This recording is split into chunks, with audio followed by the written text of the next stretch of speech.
Buonasera. Bonsoir à tous.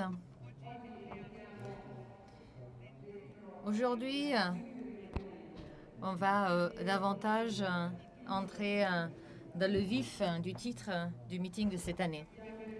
On va donner la bienvenue à Monsieur Luca Donitelli. C'est un grand ami personnel et personnel de beaucoup d'entre nous.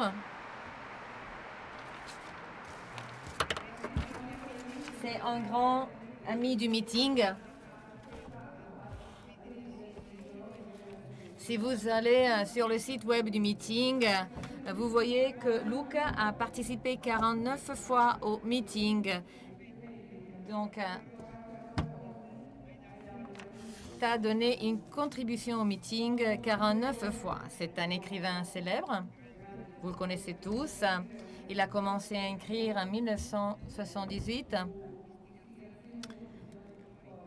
Istigazione di Giovanni Testori. Ses œuvres sont très célèbres. I due fratelli, Tornavamo dal mare. Il a gagné le prix Campiello et d'autres prix. Il a été finaliste au prix Strega et maintenant il est finaliste au prix Campiello. Il est aussi professeur à l'Université catholique de Milan. Donc on a lu le roman Le cose semplici, d'où on a eu des suggestions, on a lu à propos de la catastrophe. Et cela nous a mené à penser à Luca pour parler de ce titre.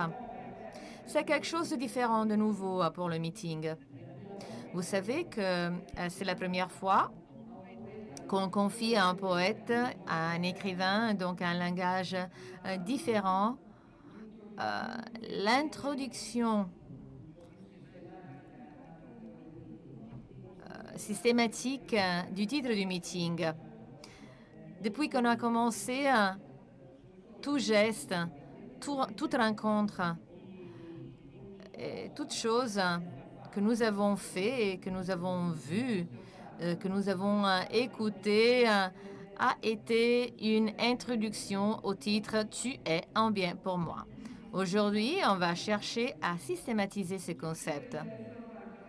Alors, son roman, Les cose semplici, les choses simples, même dans les choses simples, on a des problèmes, on a des bouleversements, on a un monde détruit, on a des hommes détruits, on a des hommes qui ont perdu le désir de faire, le désir de vivre, de travailler. Tout s'effondre comme dans un roman.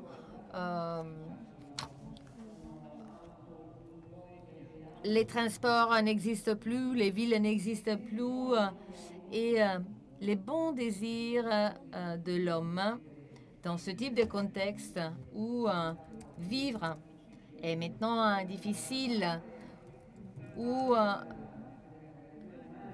la partie la plus brutale de l'homme sort, les désirs de l'homme n'existent plus. Mais il y a des gens que, même dans ces situations difficiles, continuent à investir dans le désir de l'homme. Il y a des gens, le roman dit, que une civilisation est la même chose du désir humain. Quelqu'un qui sait que aucun assassinat est si mauvais que l'assassinat du désir. Quelqu'un qui sait que dans toutes conditions, les jeunes gens doivent continuer à désirer. Et ce quelqu'un existe dans l'histoire de Doninel. Chantal. Chantal, pour ceux qui d'entre vous ont lu le roman, connaissent Chantal, qui a le courage de regarder les autres qu'elle rencontre comme un atout. Chantal a toujours le courage de croire que le désir de tout homme et de toute femme est le grand ressort qui peut changer l'histoire. Chantal a ce type de courage, cette simplicité, cette naïveté de croire dans le désir de l'homme et du cœur. Mais le courage de Chantal n'est pas le courage qui gonfle les muscles. C'est un courage qui, à mon avis, est le même courage dont le message de Pape François parle. Le pape dit que ce titre, le titre de ce meeting, est courageux. C'est le courage des gens qui ne se ferment pas dans ses intérêts restreints. C'est le courage de ceux qui ne nous fait pas avoir peur de l'autre. C'est un courage qui est capable de témoigner le dialogue. Et Pape François dit aussi un dialogue qui implique la clarté de son identité, mais en même temps la disponibilité à faire semblant d'être les autres pour comprendre ce que les autres vraiment veulent et ce que les autres ont dans leur cœur. C'était comme un écho. C'était comme un écho du courage de Chantal. Donc il y a un parallèle entre le courage de Pape François et de Chantal.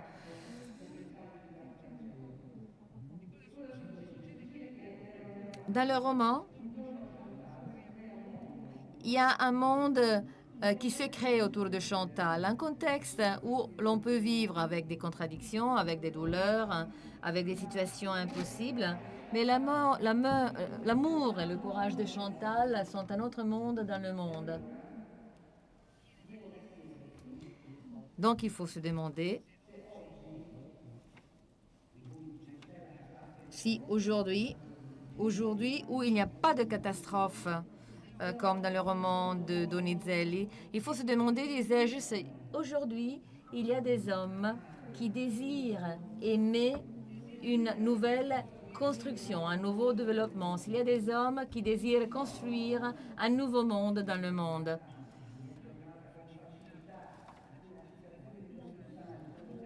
Don Giussani disait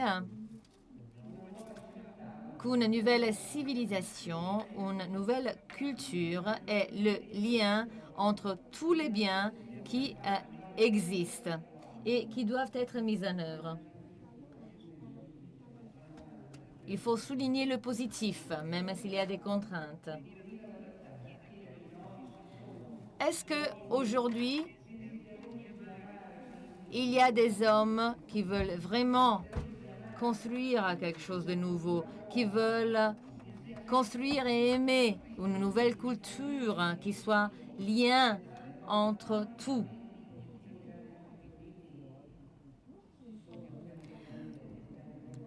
Vous pensez qu'il y a plusieurs éléments même dans ce meeting, et est-ce qu'il y a un lien entre tous ces éléments?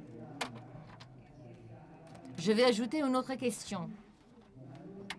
Est-ce que nous, chrétiens, croyons encore dans la capacité de notre foi d'être attractif pour les gens que nous allons rencontrer? Est-ce que nous croyons encore dans le charme gagnant de la beauté de notre croyance? Pour Chantal, il est possible d'aimer et d'avoir un regard positif, et nous, de notre part, devons nous poser la question si cela est possible aussi pour nous, en tant que chrétiens, et si ce charme gagnant de la beauté est possible. Mais si tu n'étais pas en bien pour moi, pourquoi est-ce que je devrais désirer de faire quelque chose, de construire quelque chose avec toi? Si tu n'étais pas bien pour moi, pourquoi est-ce que je devrais désirer de te rencontrer, de t'impliquer dans la même beauté là où je suis impliquée? Tu es en bien pour moi, n'est pas un acquis. Tu es en bien pour moi. C'est une question très sérieuse parce qu'on peut désirer la construction, on peut désirer de mettre ensemble tous les morceaux, tous les éléments si l'autre est en bien. Mais si les autres ne sont pas en bien, pourquoi? Pourquoi est-ce qu'on devrait le faire? Si je n'ai pas le courage de te regarder et de te considérer comme un bien, pourquoi est-ce qu'on devrait construire quelque chose ensemble? La question est très sérieuse. Et maintenant, je passe la parole à Luca.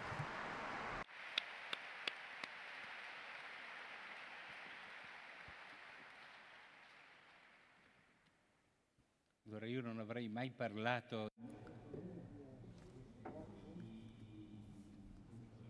Je n'aurais jamais parlé de ce personnage et de ce que le personnage de Chantal a fait dans le roman si je ne l'avais pas rencontré à titre personnel dans ma vie.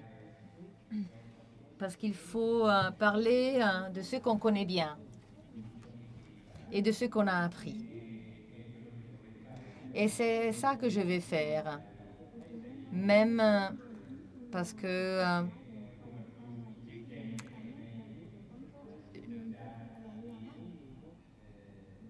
comme je ne suis pas une personne trop importante, je veux parler de ce que j'ai appris des autres.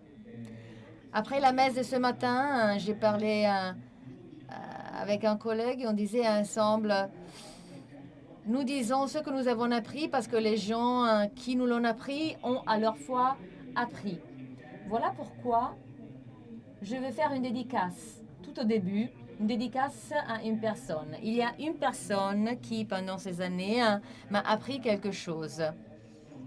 Il y a plusieurs personnes qui m'ont appris quelque chose, mais il y a particulièrement une personne que j'ai eu l'occasion de connaître personnellement ces années. Ça a été des années très difficiles pour moi, parce que j'ai regardé cette personne vivre.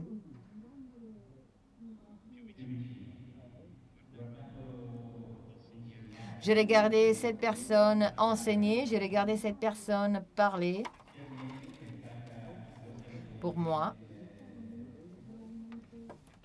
c'était l'occasion pour mieux comprendre que la vie est surtout la réponse à une invitation de quelqu'un qui nous appelle. Donc, je veux bien remercier et dédier à Erasmo Figini, le fondateur de Cometa, cette présentation parce que ce que je vais dire, c'est quelque chose que j'ai appris en le regardant.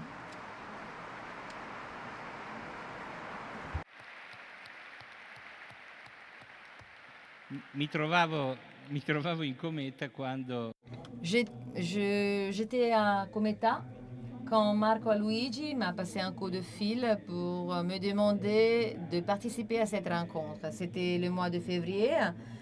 J'ai dû m'asseoir.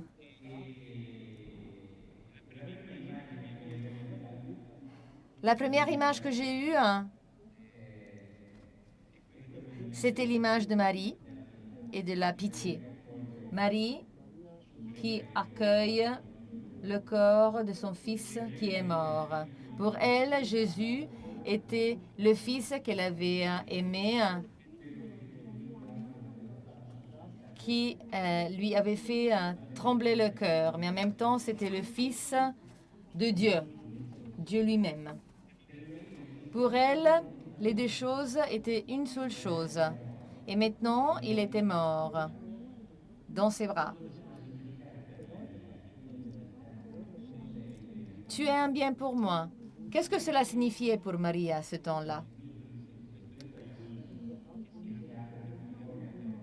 C'est ça la question qu'il faut se poser. Et il est facile de parler de ça si ça serait difficile de parler de ça si quelqu'un ne m'aurait dit tu es un bien pour moi. Alors, je vais commencer par 3 remarques. Et là, je vais lire, je m'excuse. La donnée culturelle la plus impressionnante de ces années est l'incapacité de l'Europe et de l'Occident de donner un jugement clair à toutes les tragédies. Le terrorisme, la mort des migrants. Et là, je vous invite à voir l'exposition qui est impressionnante. La fragilité économique qui produit de plus en plus de pauvres et les persécutions dont la foi chrétienne a fait l'objet dans plusieurs parties du monde. Nous devons récupérer une position dans le monde où nous vivons, où il y a plusieurs facteurs. Le terrorisme, les haines idéologiques et j'en passe. Parmi nous, il est très difficile de trouver des personnes qui peuvent faire face à ce problème à tous azimuts. Il faut avoir un regard sur l'homme qui rassemble tout. Il faut nous aider à penser, parce que c'est ça, penser. Penser, ça signifie prendre en considération tous les éléments d'une question complexe. L'humanisme occidental est au collapse, mais notre question sur le futur continue à s'axer, et là on le voit quand on lit les journaux, à s'axer sur un horizon qui n'a pas de sens. Et que sera de nous, de notre société, de notre civilisation, de notre belle vie citoyenne, de notre richesse, de notre shopping? Pour moi, nous Européens, continuons à regarder à nous-mêmes. On cherche à sauver nos politiques, nos projets, et on a du mal à imaginer de nouveaux projets. Ou bien au contraire, on en refuse le principe. On refuse d'imaginer de nouveaux projets. Mais la panique se développe de plus en plus. D'où ma question, comment est-ce que nous pouvons récupérer une pensée saine, qui n'est pas malade, qui peut penser à l'autre, sans être paranoïaque? Troisième remarque, il y a quelques années, Massimo Cacciari, quand il était maire de Venise, dans une interview, avait dit que le problème principal de tout maire sont les citoyens, avec leurs plaintes bêtes, avec leur incapacité d'aller au-delà de tout petit problème. Les citoyens sont une entrave pour l'action de tout administrateur. Et il disait que sans les citoyens, les villes pouvaient être mieux gérées. Cacciari a écouté indirectement Hannah Arendt, qui, dans son livre qui raconte l'expérience d'un siècle d'horreur, faisait la différence fondamentale entre la tyrannie et le totalitarisme moderne. Dans le premier, l'homme était écrasé. Dans le deuxième, l'homme est complètement inutile. On le pourrait remplacer, comme Giovanni Testori l'imaginait dans son post-Hamlet, par un robot. On pourrait remplacer son sang avec une lymphe synthétique. L'histoire militaire nous raconte que le pourcentage des victimes civiles de guerre est augmenté et maintenant est presque la totalité. L'homme, comme individu, est de moins en moins important.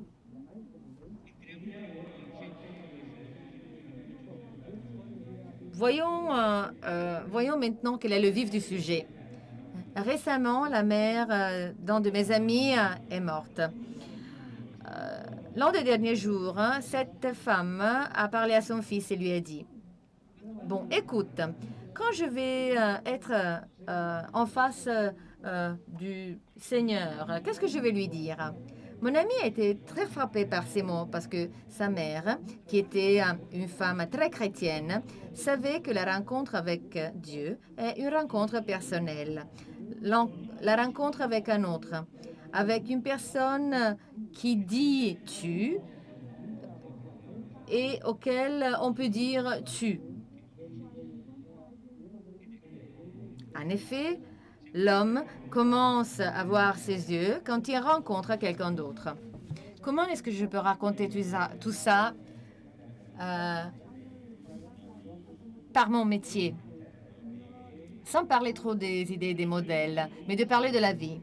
Avant tout, utiliser « tu » peut être mauvais. Il y a un proverbe que je déteste. Mais est-ce qu'on ne se tutoyait pas? Très souvent, des personnes me l'ont dit, des personnes que j'avais jamais rencontrées dans ma vie. C'est presque un chantage, parce que si on dit non, parce qu'on a, comme on ne s'est jamais rencontré, c'est comme si on ne traitait pas bien l'autre personne. Mais si on dit, mais oui, mais c'est vrai, alors ça va donner une certaine confiance à la personne. On va s'ouvrir à l'autre. C'est l'autre qui m'accepte.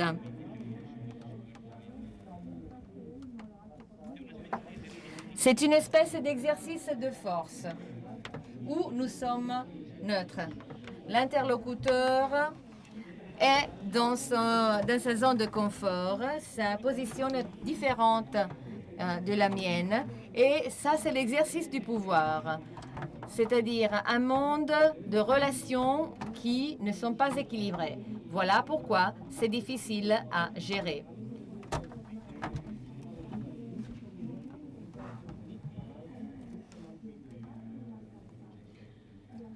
Là, je vous rappelle que le processus de Kafka parlait de ça. Tu peux être un terme réductif. Quand on dit tu à quelque chose qui ne marche pas et qui ne marche pas de la bonne façon, quand il y a une serrure qui ne marche pas, s'il y a la voiture qui ne part pas. Bon, écoute, est-ce que tu veux partir ou pas? Bon, je peux dire à la clé, est-ce que tu veux sortir de la serrure? Mais si les choses marchent comme on veut, on ne va pas tutoyer les choses. C'est seulement des outils, des moyens. C'est seulement un bras de notre corps en fonction de notre projet. Et elles n'ont pas besoin de recevoir de nous le statut d'être. On tutoie les animaux qui s'échappent, mais non pas les animaux qui restent fermes. L'existence de l'autre se manifeste comme une opposition, un manque d'amitié, quelque chose que je dois prendre en considération. L'autre est un ennemi. Et cela est inévitable. Même avec Dieu, c'est pareil. De Moses à Jonas, de Saint-Augustine à Michel-Ange, jusqu'à l'Innomina de Manzoni. Troisième remarque, tu, c'est autre chose. Au mois de février, ma femme ne pouvait pas marcher après avoir été à l'hôpital. Moi, je poussais sa chaise à roulettes et cela m'a fait connaître des aspects de la route que j'aurais jamais imaginé, et même de ma maison. Tout déséquilibre, tout manque de niveau se transformait dans une entrave, un problème à résoudre. Si j'ignorais le problème, la chaise à roulettes avec ma femme commençait à partir toute seule.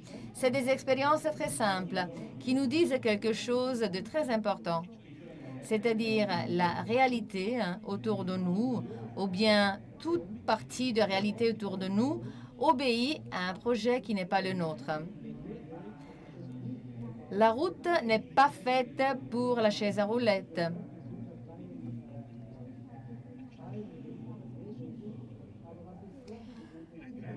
Ce que je rencontre n'est pas seulement ça. Ce que je rencontre, c'est aussi la possibilité d'apprendre que l'autre obéit à des règles qui ne sont pas les miennes.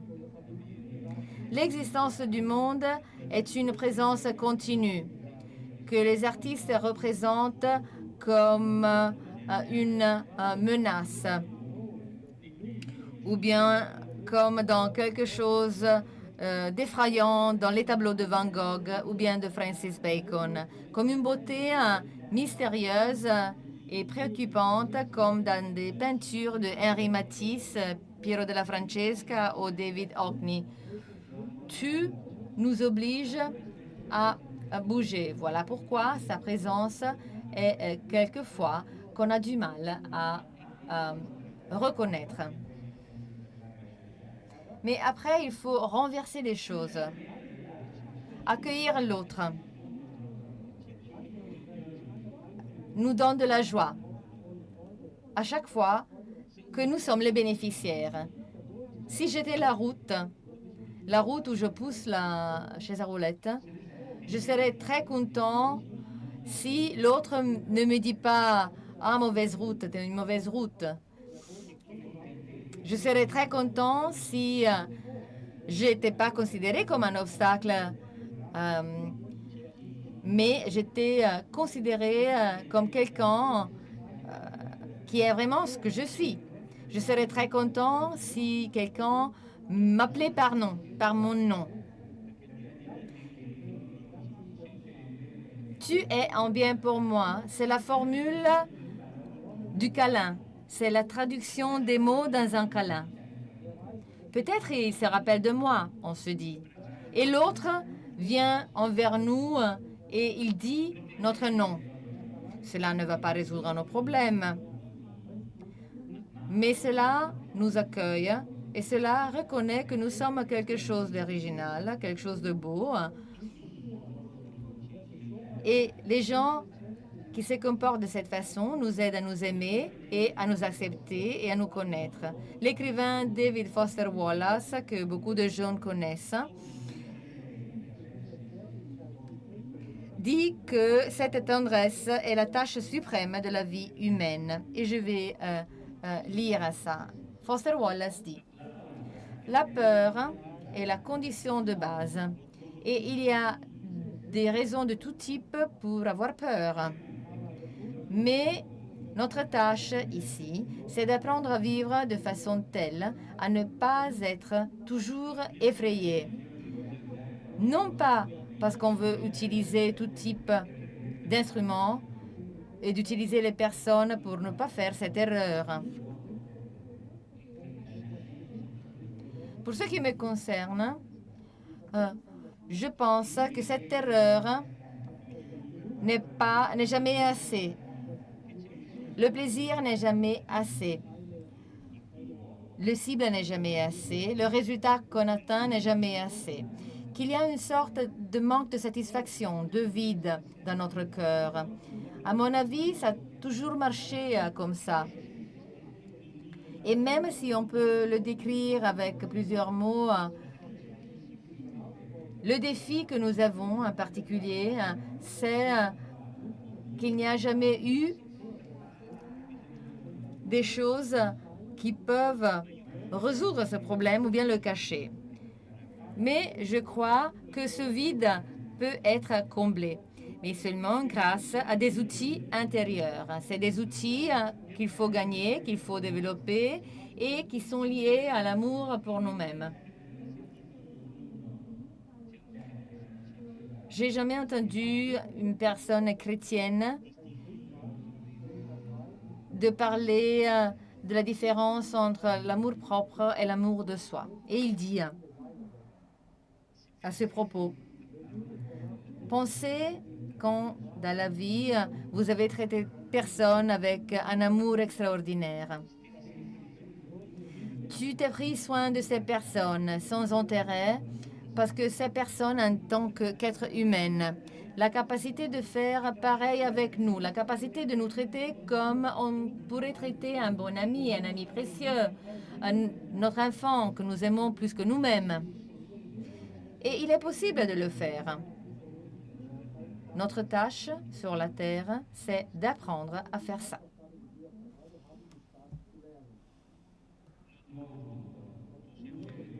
Donc, tu es un bien pour moi. Dans le Hamlet de Shakespeare, un acteur dans le château d'Elsinore commence à pleurer quand il se plaigne des coups bas sur la mort de Priamo.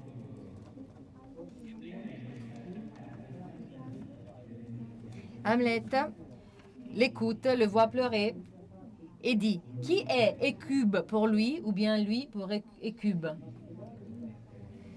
Qu'est-ce que signifie pour moi? Dans l'école là où je travaille, Oliver Twist de Com, où on a aussi Alessandro Meil, Paolo Minda et bien d'autres personnes extraordinaires, il y a une classe qui s'appelle Tout est pour moi. C'est une classe extraordinaire. Pendant cette heure, les enseignants et les étudiants doivent nettoyer les salles de classe, doivent réparer ce qui a été cassé. Mais il y a un risque, c'est-à-dire de limiter le concept tout est pour moi à quelque chose d'utile. Une salle de classe qui a été nettoyée est mieux qu'une salle de classe qui n'a pas été nettoyée. Pour moi, dans ce cas-là, serait synonyme de c'est mon intérêt de le faire. C'est mon intérêt que la table soit propre. Si tout pour moi est autre chose, alors ça veut dire rien ne m'appartient. Avant, on a dit que la réalité obéit à des lois que nous n'avons pas établies nous-mêmes. Maintenant, il faut ajouter que le fait que ce n'est pas à moi est pour moi.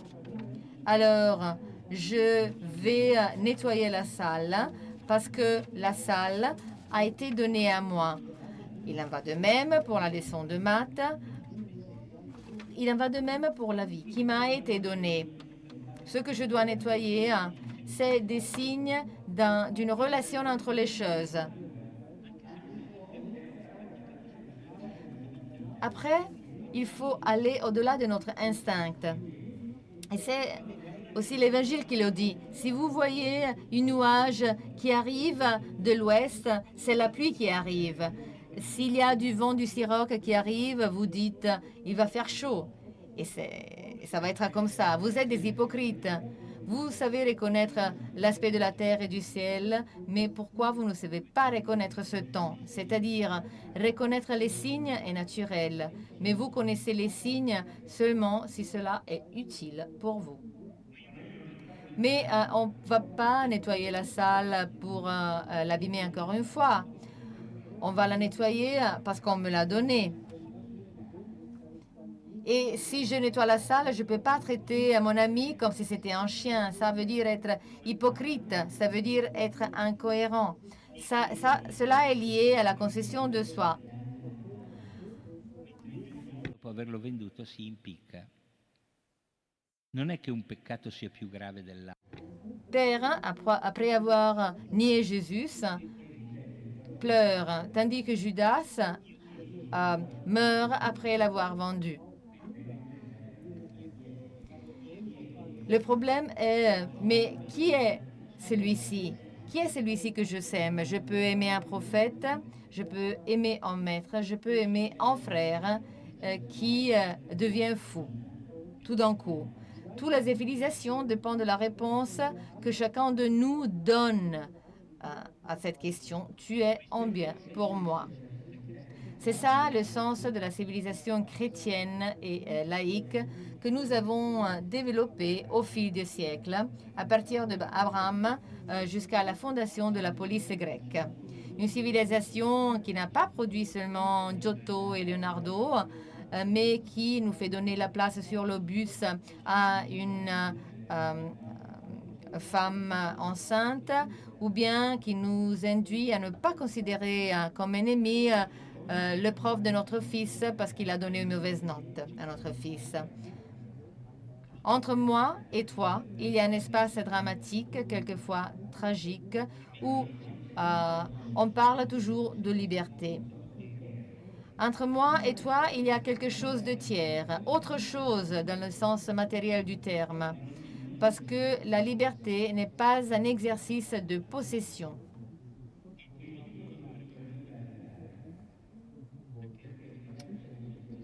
Peut-être il va y avoir une bonne fin, mais il faut réfléchir avant. Il y a un espace entre moi et toi. Il y a un espace où la solitude de chaque être humain est gardée, malgré toute la rhétorique sur la communication. Avec le monde autour de nous, le monde autour de vous. C'est pas seulement un corps que j'ai devant moi, que je pourrais même nier. Je pourrais dire qu'il n'existe pas. Même les médias sociaux sont les témoins de notre solitude. Ils ne sont pas différents de la réalité. Voilà pourquoi il ne faut pas les démoniser. Comment est-ce que tu peux devenir en tout auquel je ne peux pas renoncer? Il n'y a rien qui est donné pour acquis. L'une des expériences plus belles de ma vie a été le fait que moi et d'autres amis sommes restés avec un cher ami à nous pendant sa maladie et après il est mort en 2011. Nous l'avons accompagné et c'est lui qui nous a accompagnés. Il était dans un hospice, là où on ne peut plus être traité. Et il est resté dans un hospice pendant longtemps. On allait lui rendre visite tous les jours. Et moi, je travaillais, j'ai resté avec lui en même temps. On parlait, mais on ne parlait pas de tout. Et même les choses dont on parlait, ou bien les livres qu'on lisait ensemble, c'était une sorte d'aide, une suggestion. Ce n'était pas vraiment quelque chose qui pouvait répondre aux cris silencieux des yeux de mon ami. Parce que la vérité demande toujours quelque chose d'extraordinaire. Et lui, il était en face du saut le plus grand de sa vie. Et c'était à lui de le faire. À ce moment-là, il était clair que la réponse n'était pas dans nos mots et même pas dans nos pauvres personnes. La réponse était dans une rencontre avec quelqu'un qui n'était pas nous. Notre tâche, c'était de dire oui, d'approuver cette rencontre avec lui, qui disait toujours oui, et il l'a dit jusqu'à la fin. Entre moi et toi, il y a du silence. Un silence dur à accepter, dur à apprendre. Mais dans ce silence, il y a la racine du bien. Je ne suis pas la réponse à tes questions, tu n'es pas la réponse à mes questions. Rien n'est suffisant, disait Foster Wallace. Donc, je ne peux pas exercer un pouvoir sur toi, ni toi sur moi. C'est ça la première chose qu'on apprend quand on regarde quelqu'un qui est en train de mourir dans les yeux. Cinquième remarque. Là, je parlais de la réalité, du tout, comme quelqu'un qui pouvait être même un ennemi. Il y a des expressions de Jésus que les prêtres n'aiment pas, dont les prêtres n'aiment pas parler, comme aimez vos ennemis. Presque, il n'y a personne qui croit en ces phrases. C'est une sorte de boutade. En 60 ans de vie, moi, j'ai entendu parler de cette phrase comme non, moi, je ne suis pas une personne qui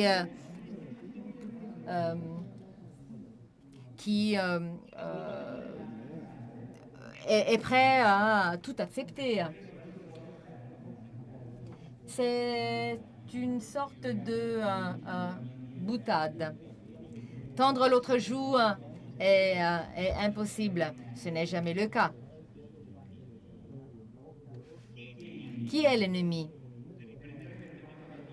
L'ennemi est une personne qui suit des règles différentes des miennes, si différentes que peut-être il veut que je meure et je ne sais même pas pourquoi.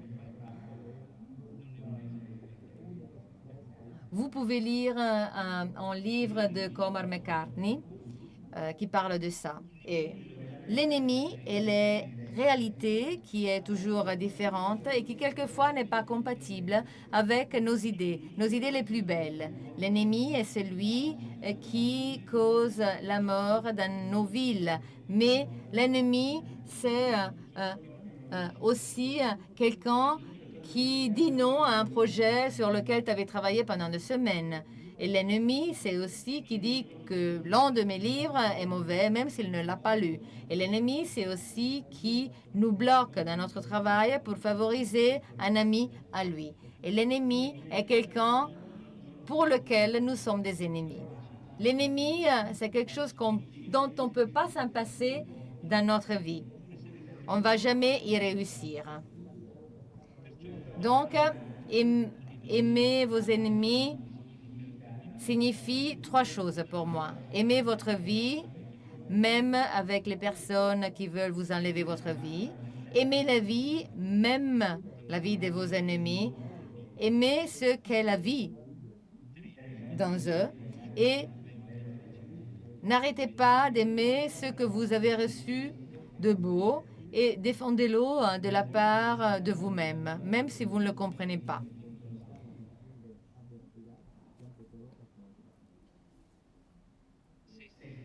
Et là, je vais faire une sixième remarque. Une beauté qui n'est pas méritée. Tu es en drame. Utilisez tu et l'expérience dramatique la plus élémentaire possible. Soyez patient avec moi, je suis en train de lire, mais je peux pas, j'arrive pas à parler au public.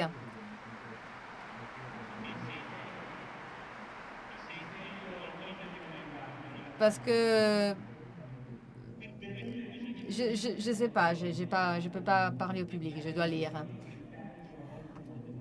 Même notre ennemi et ami le plus cher peut avoir le visage d'un ennemi.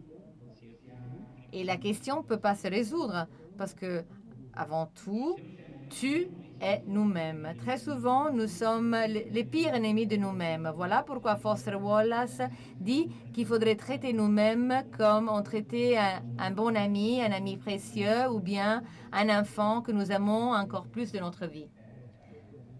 C'est la tendresse de Wallace qui sort. En 1979, moi et un grand ami à moi, et j'ai eu 4 grands amis à moi de ma vie, on a fait un voyage. On s'est rendu de semaine à Paris.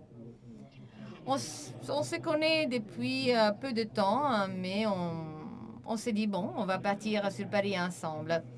On avait acheté, et là c'est les gens les plus âgés qui se rappellent, on avait acheté des tickets là où il y avait des dates où il fallait voyager. C'était des dates fixes qu'on ne pouvait pas changer. Donc il fallait rester le 15 jours. Mais le deuxième jour, on a un conflit entre nous.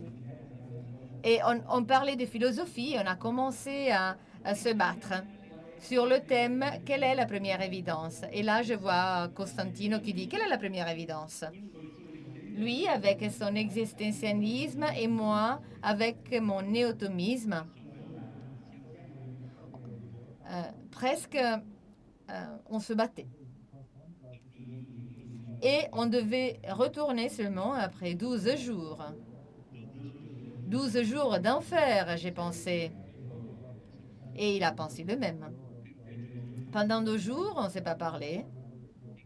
Voilà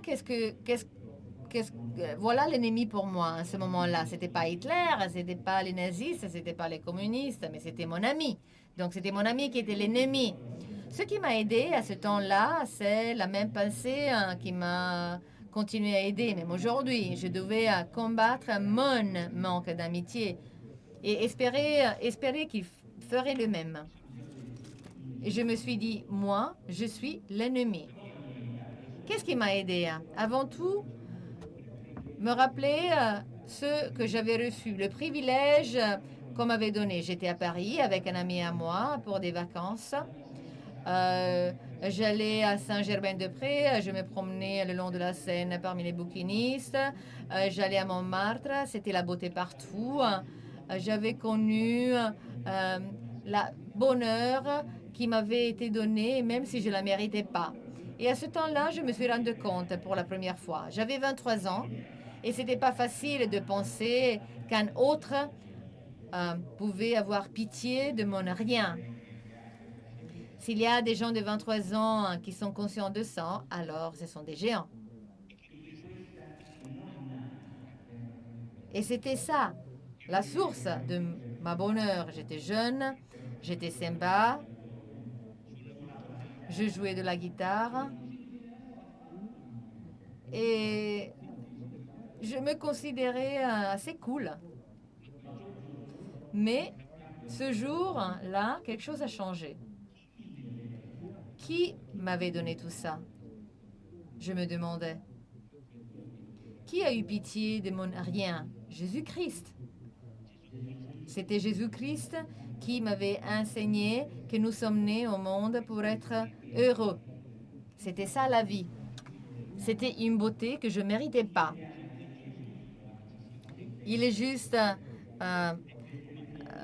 de ne pas réfléchir sur ces choses.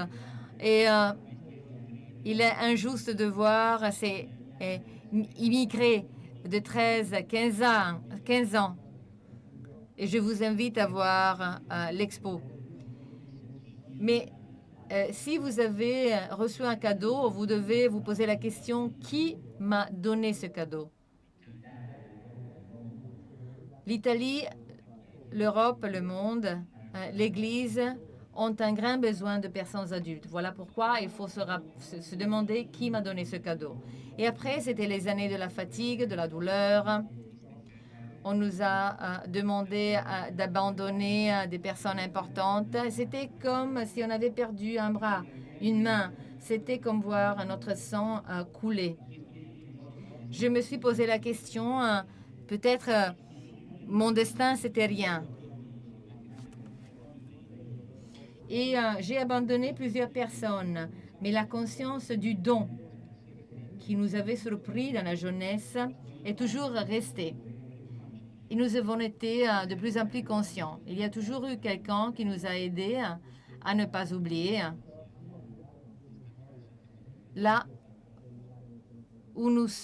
Même là où nous sommes maintenant, là, c'est ma 49e édition. Pour 49 fois, j'ai été invitée à ne pas oublier. Parce que un grand don, c'est quelque chose qu'on ne pourra jamais oublier dans l'âme, dans le corps, même si on peut le nier.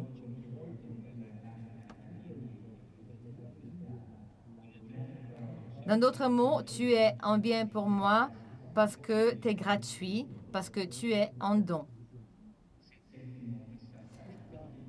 Autre remarque. Les changements en cours qui sont très souvent incompréhensibles et la migration humaine de dimension extraordinaire ont besoin de nous, de notre décision, ont besoin d'une position culturellement intéressante et personnelle. Face à ces événements, notre réponse à la question sur qu'est-ce que l'homme, une question que dans l'histoire tout le monde s'est posée et que personne ne se pose plus. Et c'est effrayant qu'on soit effrayé. Et plusieurs solutions, c'est seulement une reconstruction souple des principes qui avaient déjà été énoncés par Hitler et Goebbels, c'est-à-dire la différence entre l'homme considéré comme fin et l'homme considéré comme moyen. Une chose horrible que le marché global a transformé dans quelque chose qui est tout à fait normal, comme le témoignent beaucoup de pratiques approuvées aujourd'hui, comme la fécondation hétérologue. Cela ne veut pas dire qu'un fils né de cette façon ne puisse pas devenir un saint, ou bien que deux parents homosexuels ne peuvent pas devenir des parents. Là, on est en train de parler du péché, non pas du pécheur. Un écrivain doit savoir certaines choses, c'est-à-dire que les principes et les lois qui valent pour les petites choses valent aussi pour les grandes choses. L'écrivain ne s'occupe pas des détails après avoir écrit le roman en général. Il fait le contraire. Parce que c'est dans les détails et non pas dans les grands projets que l'histoire va s'épanouir. Et là, je vais vous raconter quelque chose qui m'est arrivé il y a quelques jours. Il y a quelques jours, un cher ami à moi, que beaucoup d'entre vous connaissent, c'est un journaliste qui a un grand poste de travail, qu'il aime bien. Il est très satisfait de son travail. Et il m'a annoncé qu'il va complètement changer la vie. Il y a eu... là, je ne vais pas lui dire son nom, parce que ce n'est pas juste. Mais il y a eu quelques événements sur lesquels il a écrit. Et donc, à cause de ces événements, il est parti dans un autre pays tout à fait différent de l'Italie. Et il va faire un travail qu'il ne sait pas s'il va aimer. Je croyais qu'il était fou. Suivez-moi parce que, comme toute chose simple, c'est assez compliqué à comprendre. Tout d'un coup,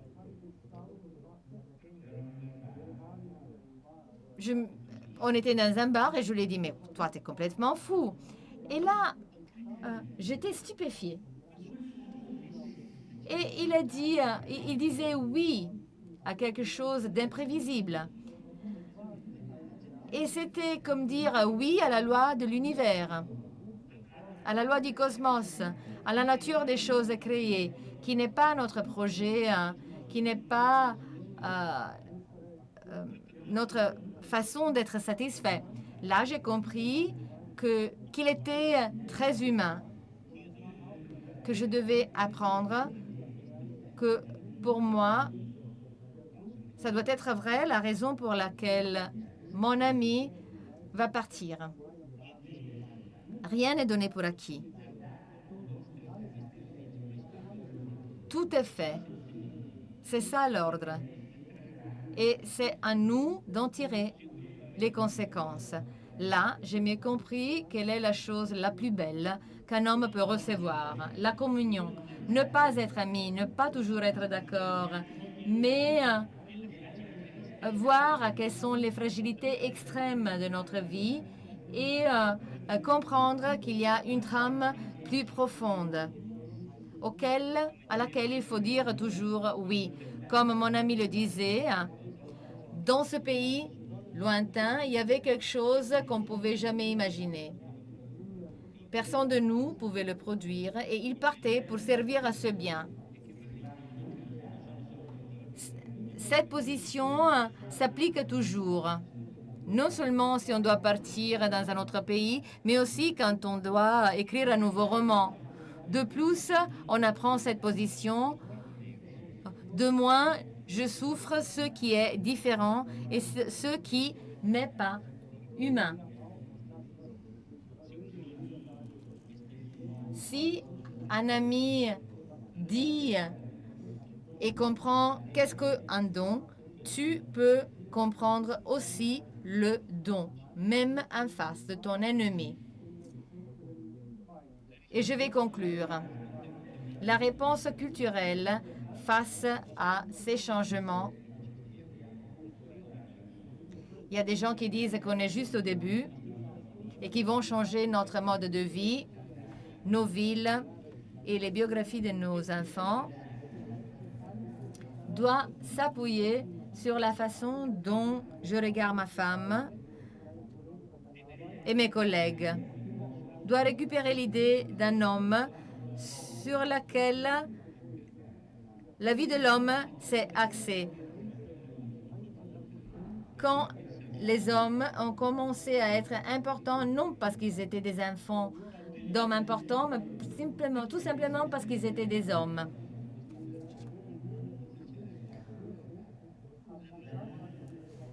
La vie, notre vie, ma vie, il a fallu des siècles pour construire une forme de vie bonne, belle et bonne pour tous. Se lever le matin, ouvrir la fenêtre, se préparer le café, partir au travail, rencontrer d'autres visages comme la nôtre, des yeux où il y a des espoirs, des préoccupations, douleur, attente, fatigue, et après décider qu'est-ce qu'on va préparer pour le dîner, aller marcher dans un parc, aller rendre visite à un ami qui est en train de mourir, parler avec un enfant qui ne veut plus aller à l'école, ressentir la rumeur de notre pas sur le trottoir, respirer l'air froid de janvier, partir dans un pays lointain, mettre un tableau, visiter une exposition, regarder un match avec un ami, accepter la nouvelle très facilement que très tôt on va mourir.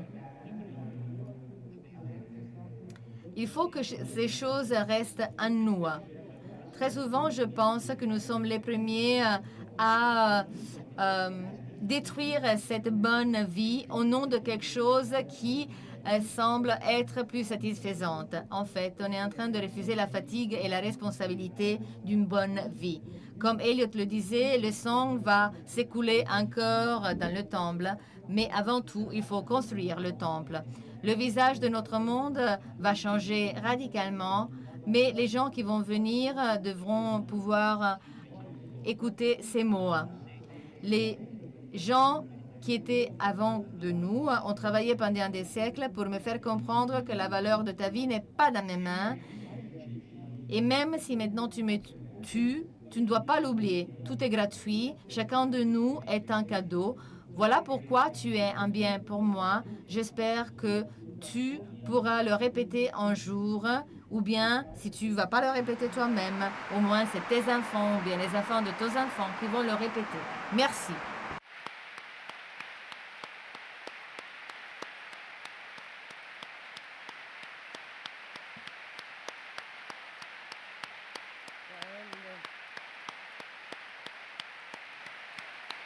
Grazie. Merci.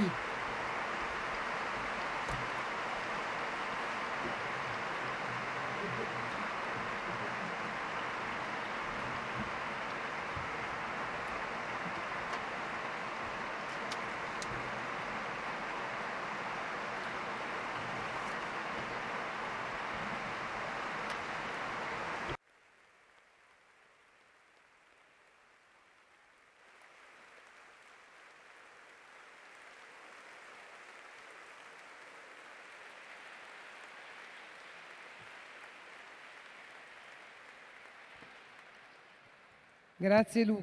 Merci Luca. Je pense que ce que tu nous as dit,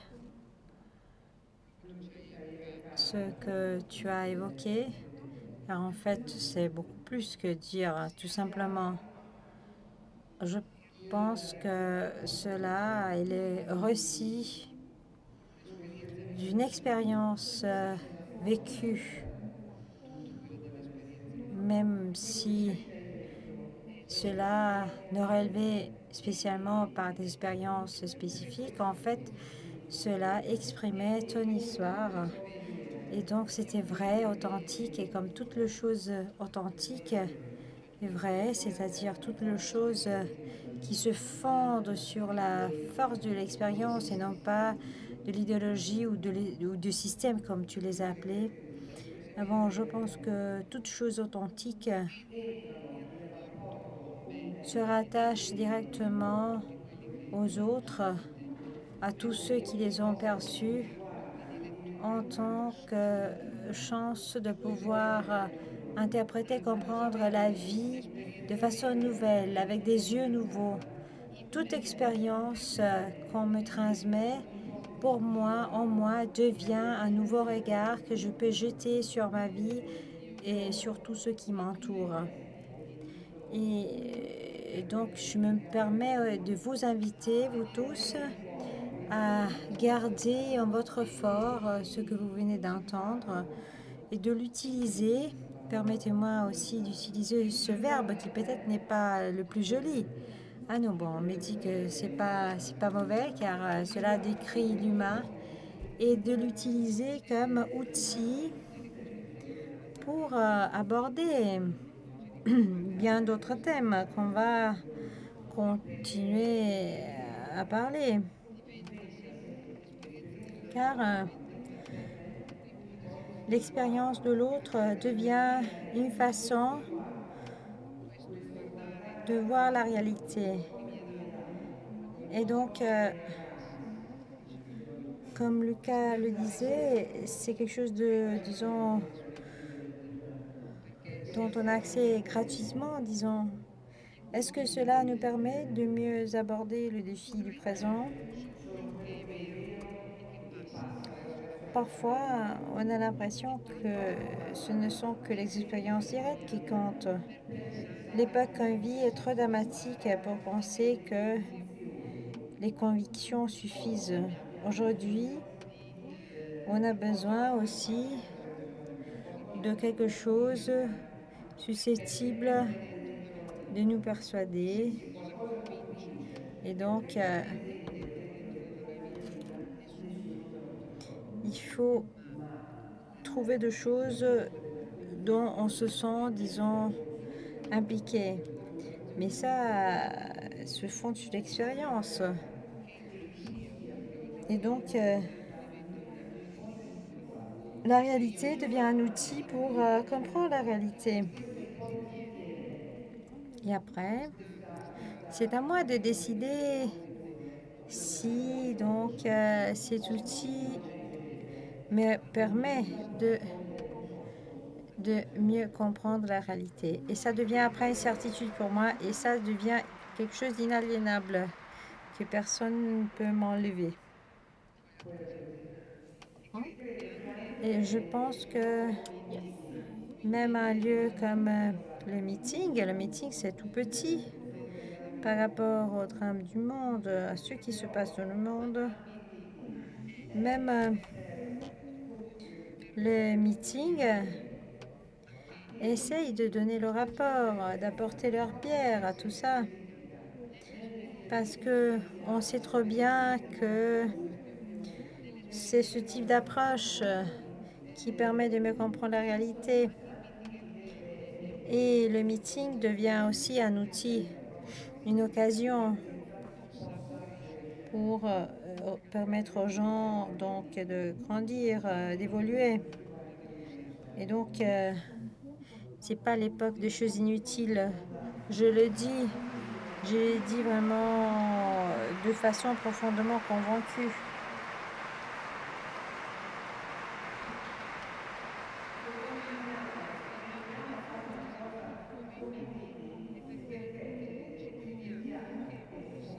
Voilà. Nous pensons que c'est utile. Il y a beaucoup de gens qui pensent que c'est utile. Voilà pourquoi on a donc relancé la campagne des collectes de fonds, encouragée aussi par l'expérience positive de l'année dernière. Et voilà, donc on la relance partout, presque partout. C'est possible donc de faire une donation et le don sont permis seulement dans ces bornes spéciales qu'on peut reconnaître facilement par le logo. Donc, soyez vigilants. Donc, ce sont les seules donations officielles. Et voilà, je vous remercie beaucoup pour votre participation et bonne continuation.